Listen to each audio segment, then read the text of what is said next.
Síndrome cardiorrenal. Nós vamos falar agora da síndrome cardiorrenal.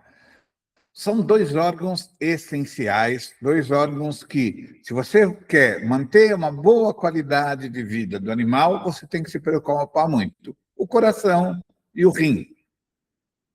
Inclusive, índices para ver longevidade envolvem análise de coração e rim. E os dois estão intrinsecamente, intensamente conectados. Essa conexão dos dois sustenta a vida total. Para você entender, um desequilibrando, desequilibra o outro. Tanto o coração desequilibra o rim coração. Vamos entender como é que isso acontece. Então, a gente tem que saber para poder tratar. O que é síndrome cardiorrenal?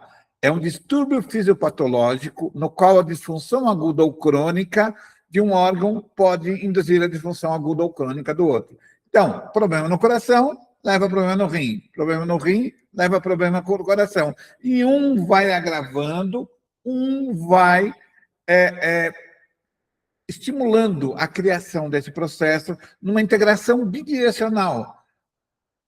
Piora um, piora o outro, aí piora o outro, piora um. Vai indo e voltando e atingindo o todo, sistemicamente, porque são eles que mandam a nutrição, mandam a lubrificação, mandam tudo para o corpo e mantém isso limpo, mantém o corpo limpo. Aí, então, você tem que saber como tratar cada um deles e integrar esse processo com todo para você conseguir atingir melhor esses animais com esses processos. Como é que funcionam? Geralmente, queda do débito cardíaco, redução do volume e da perfusão, redução da perfusão renal, alteração de exames, né, da creatinina, que você começa a ver, alteração do sistema renina-angiotensina-aldosterona, então alteração na pressão, certo? E vai alterando, inclusive, o sistema nervoso simpático. Com isso, né, com as alterações no metabolismo, com alterações no sistema renina-angiotensina-aldosterona, no sistema nervoso simpático, começa a reter água. Reter água dá edema, então você começa a ter sinais de edemas, problemas respiratórios, ou vai começando a agravar o corpo todo. E esse edema, essa quantidade maior de água, leva a uma sobrecarga cardíaca, levando a disfunção sistêmica. Ó, de novo, sobrecarga cardíaca, porque tem que fazer mais força para bombar, afeta o coração. Então, gera um ciclo vicioso. Então, queda no débito cardíaco, reduz a perfusão renal, ativando o sistema renina-angiotensina-aldosterona e o sistema nervoso simpático. Então, começa a bater mais rápido o coração, começa a ter uma resposta de medo maior e vai gerar retenção de água, de sódio pelo rim, aumentando a pressão, necessitando mais de ação do sistema renina-angiotensina-aldosterona, da alteração do simpático e alterando cada vez mais o coração, entrando nesse ciclo vicioso, certo? E perpetuando a disfunção sistêmica. Na verdade, isso é fisiológico, mas tudo também está relacionado com o equilíbrio energético do corpo. Porque nem sempre um animal que tem problema renal tem problema cardíaco. Nem sempre um animal que tem problema cardíaco tem problema renal. A tendência na cronicidade é desenvolver, mas por que tem uns que não desenvolvem?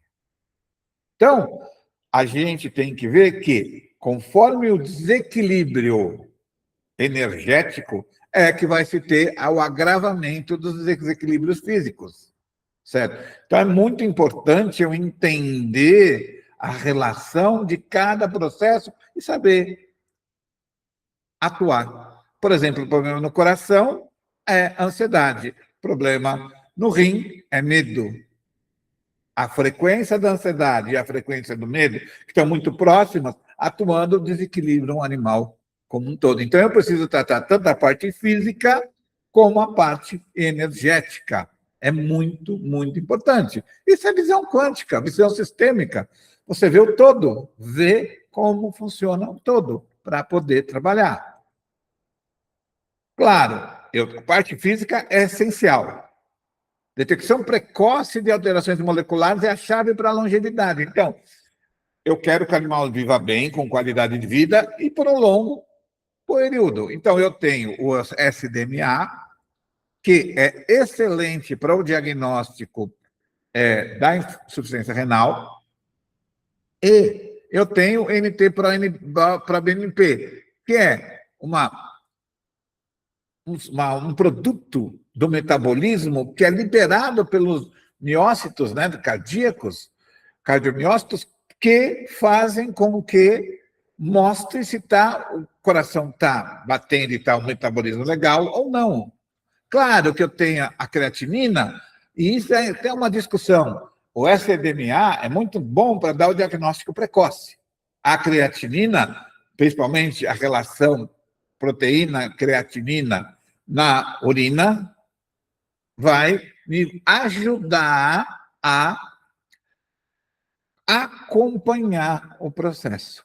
O SDMA, com o tempo, ele vai ficando meio que...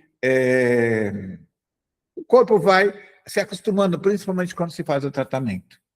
Já o NT-proBNP e a troponina 1 são marcadores muito, muito importantes para ver como está a função do miocárdio.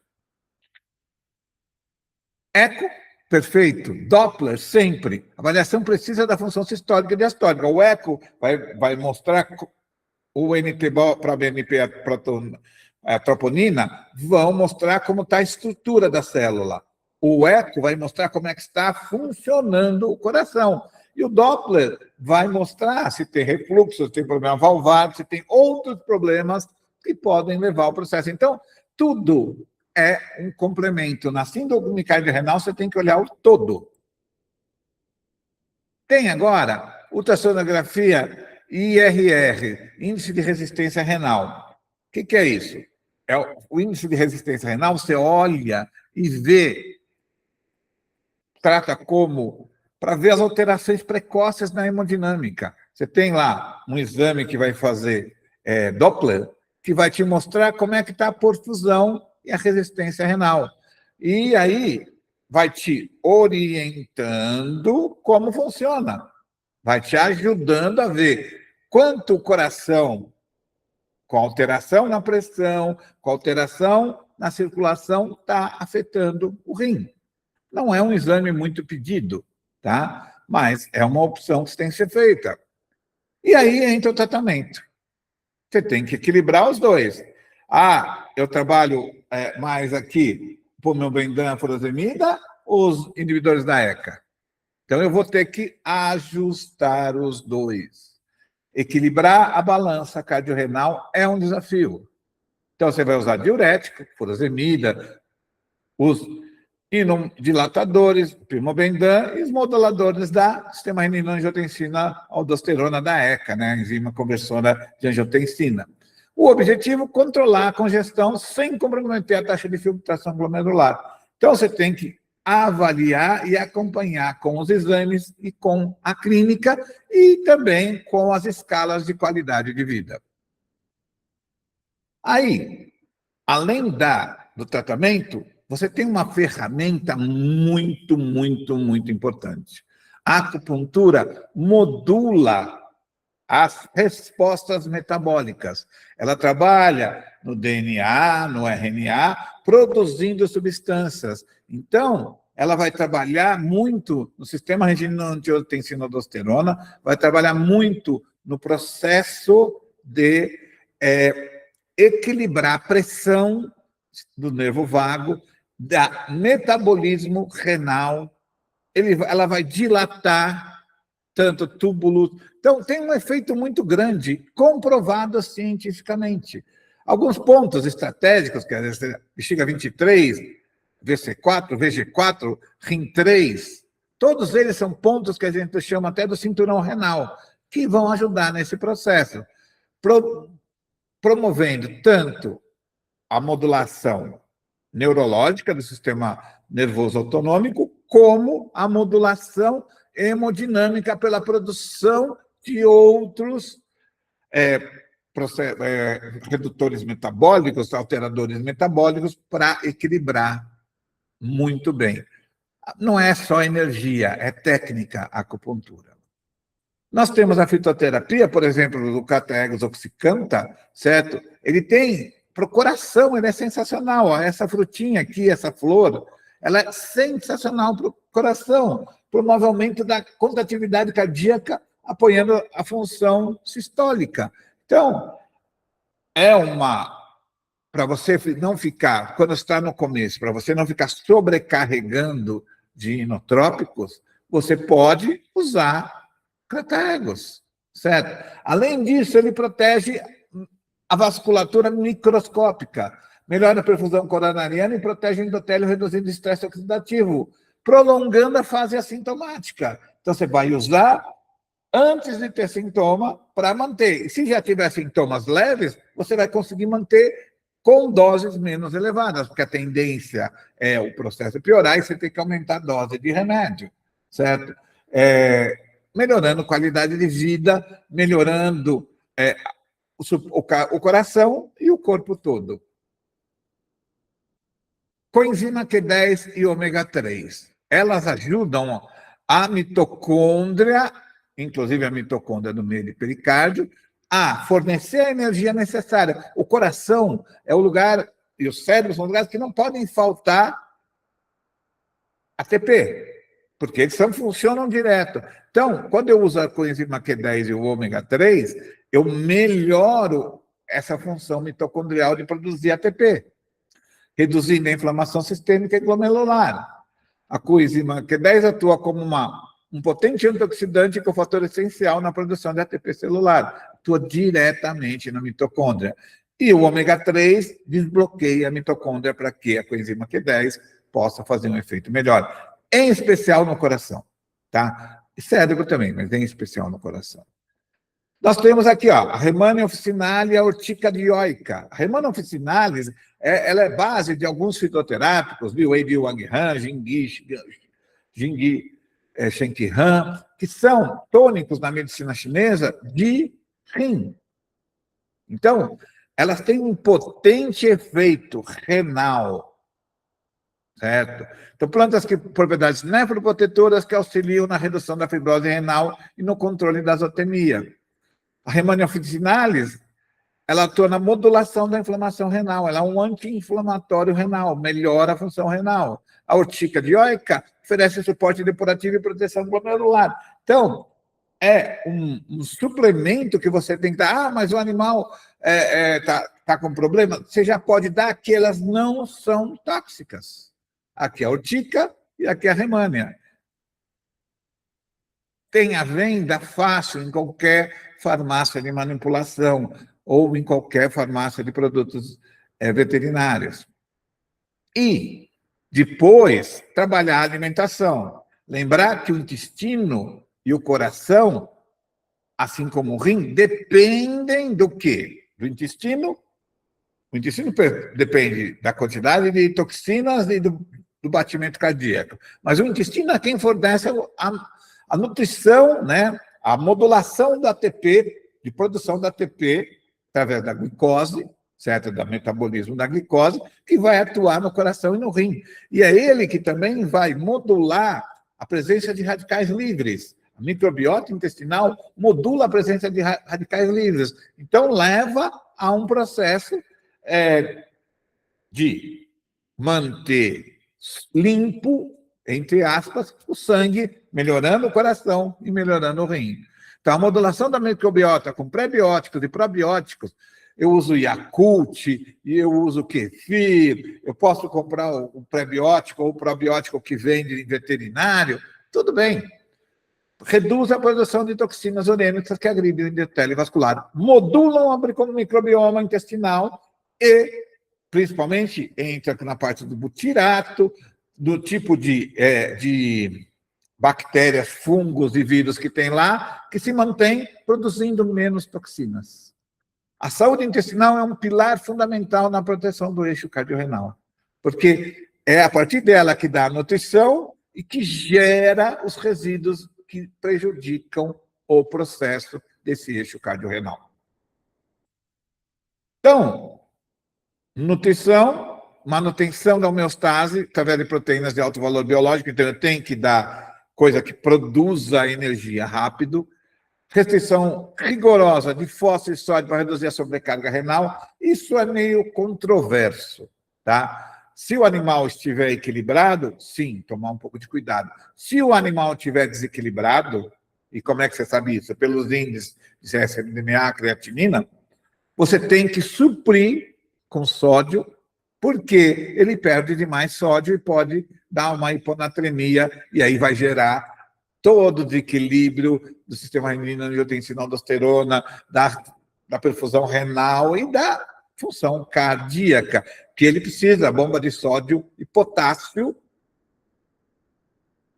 é quem mantém o batimento cardíaco. Então, muito cuidado. A restrição quando ainda está equilibrado. Depois, sempre... Não estou falando que tem que dar, mas tem que verificar. Sempre manter o animal hidratado para manter o equilíbrio hídrico e a função renal. E a dieta tem que ser acompanhada por um nutricionista veterinário, porque você vai ter que ir vendo como o animal está, clínica e nos exames, sempre. Então, não existe uma dieta própria, existe o acompanhamento bem preciso pelo nutricionista veterinário. Como é que você faz o manejo de hidratação? Você tem que manter hidratado. Dieta úmida, fluidoterapia subcutânea. Se bem que eu não gosto muito, eu prefiro muito mais a dieta, certo? Que daí o animal absorve a água que ele precisa. O que acontece, às vezes, muito, é que de tanto você dar soro subcutâneo, o corpo começa a sequestrar e não aproveita nada. O objetivo é sempre manter a volemia sem causar edema pulmonar ou sobrecarga cardíaca. Então, o que o animal vai no alimento é muito melhor, porque ele controla muito melhor. E acompanhar sempre o sangue, VCM, CHCM, HCM, isso é importante, quantidade de hemácias, para você acompanhar também os marcadores sanguíneos da hidratação. Fisioterapia, essencial, porque o animal começa a desequilibrar o seu metabolismo e pode gerar processo de sarcopenia. Então, você tem que manter a massa magra, mobilidade, sempre com exercício de baixo impacto. A esteira é muito boa para isso, certo? A cinésia também para manter a mobilidade, certo?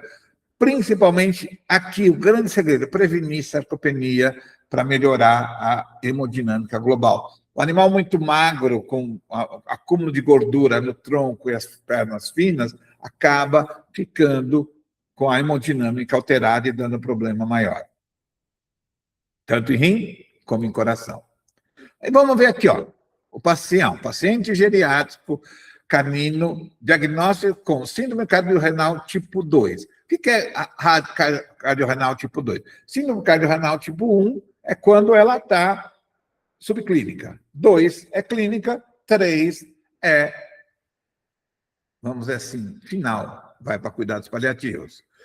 Primobendan, acupuntura e fitoterapia. É o ideal a se fazer.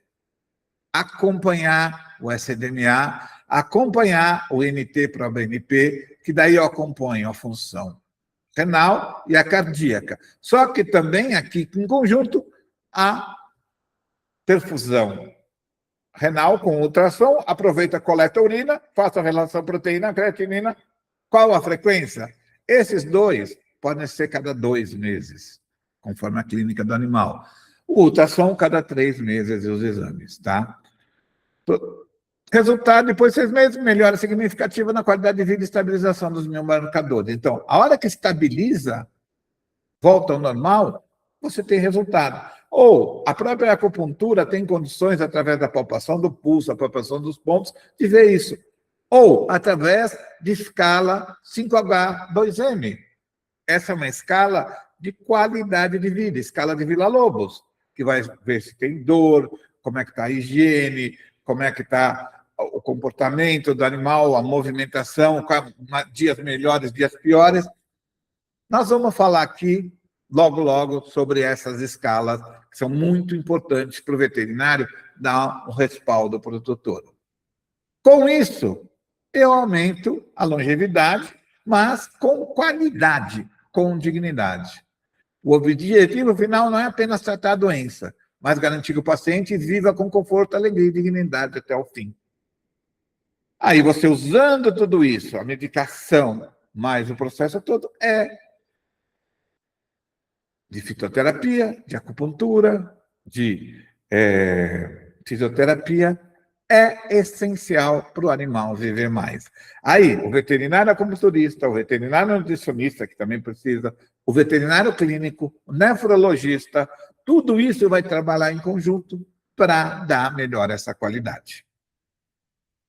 Aqui algumas referências, que é sempre bom para estudar, da onde foi tirado, né, na PubMed, você acha essas referências.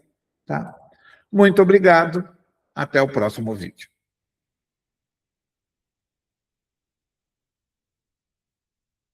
Muito obrigado, até o próximo vídeo. Dê o seu like, siga a gente no YouTube, aperta ali o sininho. Toda vez que tiver um vídeo novo, você vai ter alguma coisa, vai ter uma informação. Muito obrigado.